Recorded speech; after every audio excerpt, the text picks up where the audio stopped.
নতুন জামাই আপ্যায়নে যদি এমনভাবে একটি মাছ ভাজা করে দেওয়া হয় তাহলে নতুন জামাই সব কিছু রেখে এই মাছ ভাজা দিয়ে পেট ভরে ভাত খেয়ে নিবে। শুভ সকাল। ঘুম থেকে উঠেই ভাবি আর আমি রান্নাবান্না নিয়ে ব্যস্ত হয়ে পড়লাম। ভাবি ভাত রান্না করার জন্য মাটির হাঁড়িতে চাল নিয়ে নিল আর চালগুলো পরিষ্কার করে ধুয়ে নিচ্ছে।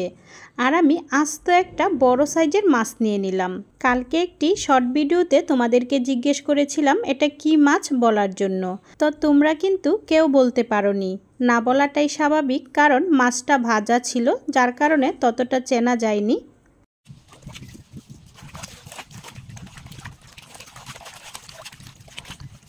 তোমরা অনেকেই লিখেছিলে তেলাপিয়া মাছ, পুঁটি মাছ। আসলে এই মাছটা কিন্তু অনেকটা দেখতে তেলাপিয়া মাছের মতোই। আর সারিকা শারমিন আপু লিখেছিল মাছের জীবনটা ভাজা ভাজা হয়ে গেছে, চিনা যাচ্ছে না। আপুর কমেন্টসটা পড়ে আমার অনেক হাসি পেয়েছিল, অনেক মজা পেয়েছি। তো এখন আমি এই মাছের নামটা বলে দিচ্ছি। এই মাছটা হচ্ছে সামুদ্রিক কুরাল মাছ। তো এই আস্ত মাছটা আজ আমি ভাজি করব। মাছটা আমি কি মশলা দিয়ে ভাজা করছি দেখো। দিয়ে দিলাম মরিচের গুঁড়া, হলুদের গুঁড়া, ধনিয়ার গুঁড়া, জিরার গুঁড়া, আদা রসুন বাটা, দিয়ে দিলাম আতপ চাউলের গুঁড়া, লবণ আর সরিষার তেল। আতপ চাউলের গুঁড়াটা দেওয়ার কারণ হচ্ছে মাছটা যাতে করে খুব ভালোভাবে মুচমুচা হয়। তারপর সবগুলো মশলা খুব ভালোভাবে মাখিয়ে মাছের গায়ে সুন্দর করে মাখিয়ে দেব। মশলাগুলো মাখিয়ে মাছটা 30 মিনিট রেখে দেব, তাতে কিন্তু মাছের ভিতরে মশলাটা খুব ভালোভাবে ঢুকতে পারবে। এদিকে ভাবির ভাত রান্না করা হয়ে গেছে। ভাত রান্না হয়ে যাওয়ার কিছুক্ষণ পর আমি একটি বড় কড়াই বসিয়ে দিলাম।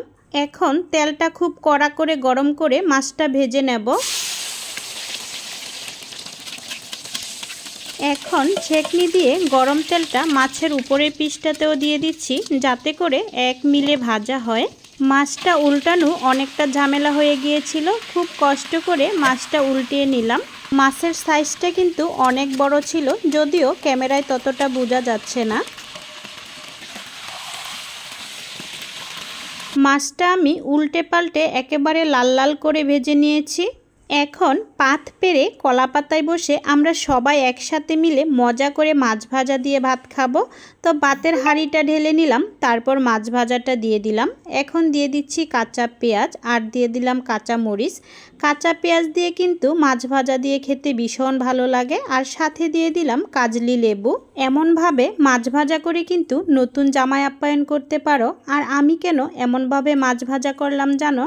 অনেক দিন যাবৎ সবাই এক প্লেটে ভাত খাই না, আর এক প্লেটে ভাত খাওয়ার জন্য আজ আমি গোটা মাছটাই ভাজা করে নিয়েছি। এক প্লেটে ভাত খেলে মনে অনেক শান্তি লাগে আর মোহাব্বতটাও বেড়ে যায়, যার কারণে আমি মাঝে মধ্যে চেষ্টা করি সবাইকে নিয়ে এক প্লেটে ভাত খাওয়ার জন্য। তো আমার আজকের এই এক প্লেটে ভাত খাওয়ার ভিডিওটা তোমাদের কাছে ভালো লাগলে ভিডিওতে লাইক, কমেন্টস আর শেয়ার করে দিও। সবাই ভালো থেকো, সুস্থ থেকো। আল্লাহ হাফেজ।